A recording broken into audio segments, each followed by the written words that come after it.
The Kremlin accuses NATO of expanding and encroaching on Russia's security, while Russia itself has been militarizing near the borders with European states for decades, providing itself with a military contingent inside of the countries. This is stated in the investigation of the Voice of America project Polygraph. Since 2016, Russia has significantly militarized Kaliningrad, transferring troops and weapons and forming the 11th Army Corps. Kaliningrad's high degree of militarization makes it possible for the Kremlin, if Kaliningrad is the target of a Western-sanctioned blockade, to seize part of Poland's Suwałki corridor, a strip of land less than 80 kilometers long that separates Belarus from Kaliningrad. From the investigation of Polygraph Info.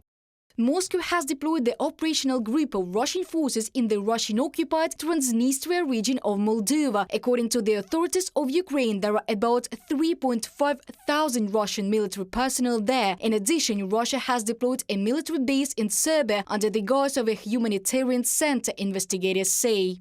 In 2011, Moscow opened a Russian-Serbian humanitarian center in the southern Serbian city of Niš, which a 2020 Institute of New Europe report identified as a Russian military base. Russian troops, including engineering troops, helicopters and fighters, are stationed there. The center operates within humanitarian and ecological issues. However, it plays a double role and is also used by the Russian security services. From the investigation of Polygraph Info.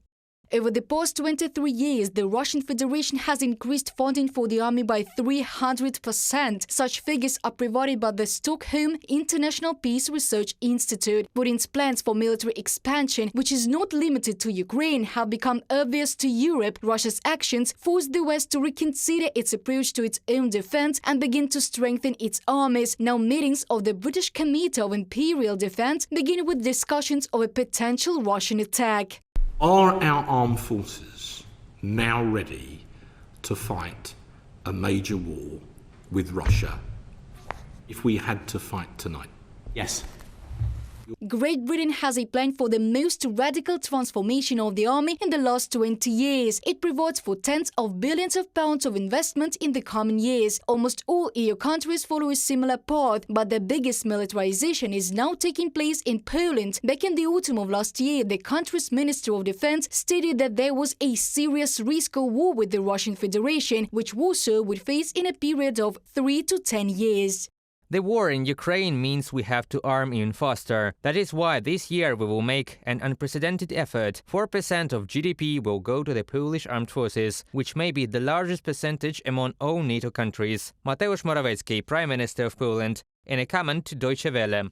Allied countries are also confident that the assistance and long-term security guarantees for Ukraine agreed by Western allies at the NATO summit in Vilnius will strengthen Ukraine's ability to defend itself and deter Russian aggression for years to come. It may be the best way to disabuse Vladimir Putin of the idea that he can somehow outlast Ukraine and outlast the dozens of countries that are supporting Ukraine in defense of its freedom and its future.